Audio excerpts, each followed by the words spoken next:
नमस्कार दोस्तों, स्वागत है आपका मेरे चैनल पे। दोस्तों, जैसा कि आप जानते हैं कि रशिया और चाइना अपने हाइपरसोनिक वेपन बना चुके हैं और रशिया ने तो कई बार परीक्षण भी किए हैं। तो ऐसे में अब दोस्तों यूएस इनसे पीछे रहता दिखाई देता है और कई बार वह चाइना मॉडल की बुराई भी कर चुका है, लेकिन अब उसने भी इसी को अपनाने का फैसला किया है। आज इसी के ऊपर बात करेंगे। चलिए दोस्तों शुरू करते हैं। तो दोस्तों, चाइना मॉडल को ही अपनाते हुए अब यूएस ने अमेरिकन यूनिवर्सिटीज के संगठन को कहा है कि हाइपरसोनिक टेक्नोलॉजी के अंदर एडवांस रिसर्च करें और इसके लिए एक $100 मिलियन का कॉन्ट्रैक्ट भी दिया गया है टेक्सास की A&M यूनिवर्सिटी को। अब ये यूनिवर्सिटी अदर यूनिवर्सिटीज के साथ में मिलके और साथ ही मिलिट्री और डिफेंस रिसर्च एजेंसीज के साथ कोऑपरेट करते हुए हाइपरसोनिक टेक्नोलॉजी के अंदर रिसर्च करेगी। और दोस्तों, यूएस में ये पहली तरह का अपने आप में एक संगठन होगा जो एडवांस हाइपरसोनिक रिसर्च और इनोवेशन के अंदर खोज करेगा और इसकी की प्रायोरिटी हमेशा रखी जाएगी। ये बात डिपार्टमेंट ऑफ डिफेंस ने कही। इसके अलावा ये भी कहा गया है कि एकेडमिक इंस्टीट्यूट और इंडस्ट्री का ये जो कोलैबोरेशन हो रहा है ये बहुत ही अच्छा है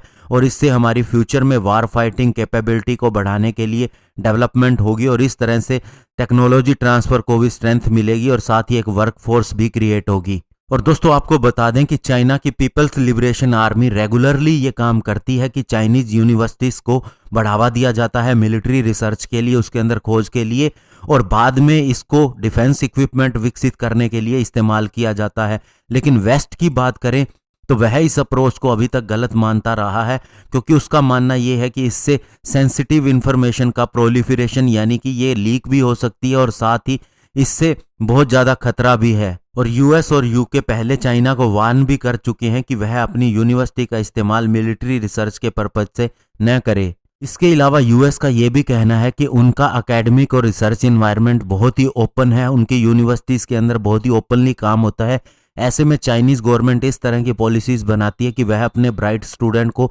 और रिसर्चर को इस तरह से ट्रेनिंग देके वहां भेजती है कि वे सेंसिटिव टेक्नोलॉजी चुरा सके और इंटेलेक्चुअल प्रॉपर्टी वहां से चुरा सके जो यूएस इंस्टीट्यूट के अंदर है, और इसीलिए इसका विरोध वे करते आए हैं। ऑस्ट्रेलियन स्ट्रेटेजिक पॉलिसी इंस्टीट्यूट ने ये कई बार कहा है कि चाइना की कम से कम 43 ऐसी यूनिवर्सिटीज़ हैं जिनकी इन्वॉल्वमेंट रही है रिसर्च के लिए, मिलिट्री और डिफेंस पर्पज़ के लिए। लेकिन अब यूएस ने हाइपरसोनिक वेपन के डेवलपमेंट के लिए इसी तरह का मॉडल अपनाना शुरू कर दिया है और टेक्सास की A&M यूनिवर्सिटी इस इंजीनियरिंग एक्सपेरिमेंट स्टेशन के लिए अब काम करेगी और हेड करेगी इसे, और इसके लिए इसे हर साल $20 मिलियन भी मिलेंगे। और इस तरह से बनाया गया Texas A&M university engineering experiment station यानी कि टीस ने 41 इंस्टीट्यूट को पहचान भी लिया है और साथ ही ये 23 स्टेट से आती हैं और इनका योगदान अब ये लेगा इस रिसर्च के अंदर। और दोस्तों, एक रिपोर्ट आई थी जिसके अंदर गिलियन बसी जो कि डायरेक्टर हैं पेंटागन के जॉइंट हाइपरसोनिक ट्रांजिशन ऑफिस के,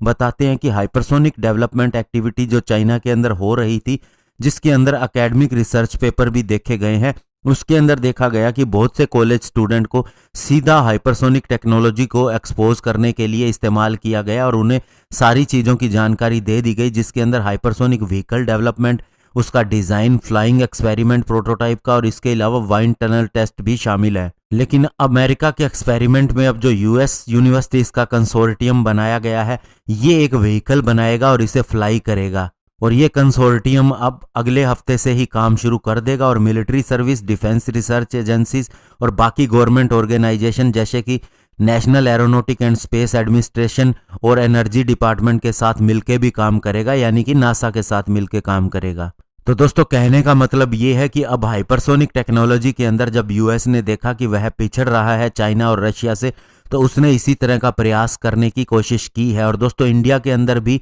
आईआईटी के साथ मिलकर ऐसे बहुत से काम किए जा रहे हैं स्पेशली टेक्नोलॉजी डेवलप करने के लिए, और जो नई नीतियां इंडिया के अंदर आई हैं उसके अंदर भी इसी तरह का काम किया जाएगा और इसका इस्तेमाल हमारा इंजन डेवलप करने के लिए और वो बहुत सी AMCA की 6th जनरेशन टेक्नोलॉजी के लिए भी किया जाएगा। तो ये दोस्तों एक नया मॉडल नहीं है और इसका इस्तेमाल करते आए हैं और इंडिया के अंदर भी बहुत पोटेंशियल है और वह भी आने वाले 2-3 सालों के अंदर हाइपरसोनिक मिसाइल डेवलप कर लेगा, क्योंकि उसने HSTDV का परीक्षण ऑलरेडी कर लिया है। धन्यवाद। जय हिंद।